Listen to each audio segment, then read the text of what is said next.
إن الحمد لله نحمده ونستعينه أما بعد فأعوذ بالله من الشيطان الرجيم بسم الله الرحمن الرحيم. ناظرین کرام اور عزیز طلبہ، السلام علیکم ورحمۃ اللہ وبرکاتہ. آپ تمام حضرات جانتے ہیں کہ اس وقت پوری دنیا کرونا وائرس کی وبا کا شکار ہے. تمام تر تجارتی مراکز اور تعلیمی ادارے بند پڑے ہیں. ایسے صورتحال میں تعلیم و تعلم کا سلسلہ برقرار رکھنے کے لیے ہم نے جماعت نہم کے اسلامیات کے ٹیوٹوریلز کا باقاعدہ آغاز کیا ہے. اس سلسلے کی پہلی ویڈیو پیش خدمت ہے. آج کی اس ویڈیو میں جماعت نہم کے اسلامیات کورس کا باقاعدہ جائزہ لیا جائے گا اور ساتھ ہی سورہ انفال کا مختصر تعارف کروایا جائے گا. اب آئیے چلتے ہیں اسکرین کی طرف اور جماعت نہم کے اسلامیات کے کورس کا جائزہ لیتے ہیں. دوستو، آپ دیکھ سکتے ہیں کہ اسلامیات برائے جماعت نہم بنیادی طور پر 3 حصوں میں مشتمل ہے. حصہ اول سورہ انفال، آیت نمبر 1 تا آیت نمبر 75 یعنی مکمل سورت. اس حصے میں ہم آیات کا ترجمہ اور مختصر تفسیر و تشریح جاننے کی کوشش کریں گے. دوسرا حصہ موضوعاتی مطالعہ پر مشتمل ہے، جہاں ہم علم کی فرضیت اور فضیلت، اطاعت الہی، اطاعت رسول، ختم نبوت اور اس جیسی دیگر موضوعات کے متعلق معلومات حاصل کریں گے.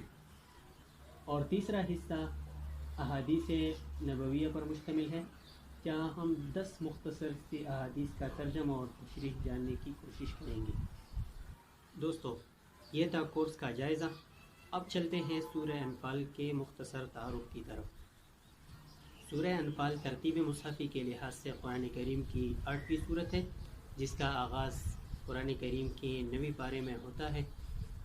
یہ سورت 75 آیات پر مشتمل ہے اور مدنی سورت ہے. دوستو، یہ تو ہوا سورہ انفال کا مختصر سا تعارف. اب چلتے ہیں سورہ انفال کے شان نزول کے بارے میں جاننے کی کوشش کرتے ہیں. دوستو، قرآنی آیات اور صورتیں اگرچہ اپنے معنی اور مضامین کے لحاظ سے عام ہیں، تاہم ان کے نزول کے ساتھ کوئی نہ کوئی خاص واقعہ یا حادثہ یا کوئی خاص کیفیت متعلق ہوتی ہے. وہ خاص کیفیت، حالت یا واقعہ شان نزول کہلاتا ہے. اور شان نزول قرآن کے فہم میں معین اور مددگار ثابت ہوتے ہیں. تو آئیے چلتے ہیں اور سورہ انفال کا شان نزول جاننے کی کوشش کرتے ہیں. سورہ انفال کی پہلی آیت کے نزول سے متعلق 2 واقعات ہم بیان کریں گے، اور ان دونوں واقعات کا خلاصہ کچھ یوں ہے کہ یہ آیت غزوہ بدر کے موقع پر صحابہ کرام کے مابین مال غنیمت کے حوالے سے اختلاف پیش آنے پر اللہ تعالیٰ کی طرف سے نازل ہوئی. وہ 2 واقعات کیا ہیں؟ پہلے واقعے کو ہم حضرت عبادہ بن صامت رضی اللہ عنہ کی روایت سے جانیں گے. حضرت عبادہ بن صامت رضی اللہ عنہ سے کسی نے انفال کے بارے میں دریافت کیا. حضرت عبادہ بن صامت رضی اللہ عنہ کہنے لگے، یہ انفال تو ہمارے یعنی اصحاب بدر ان لوگوں کے متعلق نازل ہوئی جو غزوہ بدر میں شریک تھے. اور واقعہ اس کا کچھ یوں ہے کہ جب غزوہ بدر اختتام کو پہنچا تو صحابہ کرام کے 3 گروہ بن گئے تھے. ایک گروہ دشمن کے تعاقب میں چلا گیا تھا، دوسرا گروہ مال غنیمت اکٹھا کرنے لگا، اور تیسرا گروہ نبی کریم صلی اللہ علیہ وآلہ وسلم کی حفاظت پر مامور تھا. شام کو جب یہ سارے صحابہ اکٹھے ہوئے تو جن لوگوں نے مال غنیمت اکٹھا کیا، ان کا دعویٰ تھا کہ مال غنیمت پر صرف انہی کا حق ہے، اور جن لوگوں نے دشمن کا تعاقب کیا، ان کا یہ دعویٰ تھا کہ دشمن کے تعاقب کیے بغیر، کہ اگر وہ دشمن کا تعاقب نہ کرتے تو دیگر صحابہ بآسانی مال غنیمت اکٹھا نہیں کر سکتے تھے. لہٰذا جس طرح ان کا مال غنیمت میں حق ہے، ہمارا بھی مال غنیمت میں حق ہے.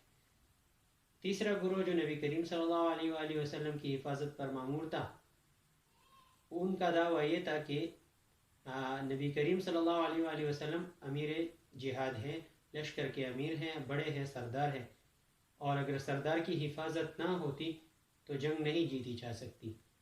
لہٰذا جنگ اگر جیتی گئی ہے تو اس میں اس بات کا بھی عمل دخل ہے کہ ہمارے سردار حضور نبی کریم صلی اللہ علیہ وآلہ وسلم بحفاظت ہم میں موجود ہیں. لہٰذا جیسے دیگر صحابہ کا مال غنیمت میں حق ہے، ہمارا بھی اس میں باقاعدہ حق ہے۔ صحابہ کا یہ اختلاف اور باہمی نزاع اللہ تعالیٰ کو پسند نہیں آیا، کیونکہ اللہ تعالیٰ نے صحابہ کرام کو مثالی شخصیات بنایا تھا، جو مال و زر اور مادیت سے قطع نظر صرف اور صرف اللہ پر بھروسہ کرنے والے ہوں، جو اللہ تعالیٰ کے دین کی فروغ کے لیے اپنی جانوں کا نذرانہ پیش کرے۔ لہٰذا اللہ جل جلالہ نے اس موقع پر یہ آیت نازل فرمائی اور مال غنیمت کا فیصلہ اللہ کے رسول کے اختیار میں دے دیا اور فرما دیا کہ الانفال للہ والرسول، مال غنیمت اللہ کا ہے اور رسول کا ہے۔ اللہ چونکہ محتاج نہیں، اللہ کو چونکہ مال کی ضرورت نہیں، لہٰذا اللہ ہی کی توسط سے نبی کریم صلی اللہ علیہ وآلہ وسلم اس مال غنیمت پر قبضہ کریں گے، اور پھر اللہ کے رسول جیسے چاہے اس کو اپنی مرضی کے موافق صحابہ کرام میں تقسیم فرما دے یا جو بھی کرے۔ یہ حکم تب دیا گیا تھا جب مال غنیمت کی تقسیم کے حوالے سے تفصیلی فیصلہ اور تفصیلی حکم نہیں آیا تھا۔ بعد میں اسی صورت کے آیت نمبر 41 میں مال غنیمت کی تقسیم کے حوالے سے تفصیلی حکم دیا گیا ہے، جو انشاءاللہ ہم 41ویں آیت پر جا کر تفصیل سے پڑھیں گے۔ اس آیت کے نزول کے بعد نبی کریم صلی اللہ علیہ وآلہ وسلم نے سارا مال غنیمت تمام صحابہ کرام پر مساوی طور پر تقسیم فرما دیا۔ ایک دوسرا قصہ جو سورہ انفال کی پہلی آیت کے شان نزول کے متعلق ذکر کیا جاتا ہے، حضرت سعد بن ابی وقاص رضی اللہ عنہ سے متعلق ہے۔ حضرت سعد بن ابی وقاص رضی اللہ عنہ فرماتے ہیں کہ جب غزوہ بدر میں میرے بھائی عمیر شہید ہو گئے تو میں نے ان کے بالمقابل سعید بن العاص کو قتل کر دیا اور ان کی تلوار اپنے قبضے میں لے لی، اور میری خواہش تھی کہ میں اس تلوار کو حاصل کر لوں، کیونکہ یہ میں نے اپنے بھائی عمیر کے قتل کے بدلے میں لی ہے۔ اسی طرح بعض روایت میں یہ بھی آتا ہے کہ حضرت سعد بن ابی وقاص رضی اللہ عنہ نبی کریم صلی اللہ علیہ وآلہ وسلم کی خدمت میں بھی حاضر ہوئے اور ان سے عرض کیا کہ اے اللہ کے رسول، یہ تلوار مجھے دے دیجیے۔ اللہ کے رسول نے فرمایا کہ یہ تلوار نہ تو میری ہے اور نہ تمہاری ملک ہے، یہ تو اللہ ہی کی ملک ہے، اللہ ہی کا مال ہے، اللہ تعالیٰ جیسے فیصلہ فرما دیں گے اسی کے مطابق عمل ہوگا۔ لہٰذا ان سے وہ تلوار لے لی گئی۔ حضرت سعد بن ابی وقاص رضی اللہ عنہ اس واقعے پر افسردہ تھے۔ پھر جب رسول اللہ صلی اللہ علیہ وآلہ وسلم کو اللہ تعالیٰ کی طرف سے اختیار دے دیا گیا تو آپ صلی اللہ علیہ وآلہ وسلم نے حضرت سعد بن ابی وقاص کو واپس بلایا، جس کا حال وہ خود بیان کرتے ہیں کہ ابھی تھوڑی ہی دور میں گیا تھا کہ مجھے بلایا گیا اور نبی کریم صلی اللہ علیہ وآلہ وسلم نے وہ تلوار مجھے واپس کر دی۔ بہرحال سمجھنے کے لیے اتنی ہی بات کافی ہے کہ یہ آیت غزوہ بدر کے موقع پر مال غنیمت میں اختلاف سے متعلق نازل ہوئی تھی۔ عزیز طلبہ، اس لیسن میں آپ نے جماعت نہم کے کورس کے متعلق جانا، اسی طرح سورہ انفال کا مختصر تعارف پیش ہوا اور ساتھ ہی سورہ انفال کی پہلی آیت کے شان نزول کا بھی ذکر ہوا۔ میں امید رکھتا ہوں کہ یہ لیسن آپ کو سمجھ میں آ گیا ہوگا۔ اس لیسن میں جہاں کہیں کوئی بات آپ کو سمجھ میں نہ آئے آپ کمنٹ کیجئے، انشاءاللہ وضاحت کر دی جائے گی۔ ملتے ہیں اگلے لیسن میں، تب تک کے لیے اپنا خیال رکھیے گا۔ اللہ حافظ۔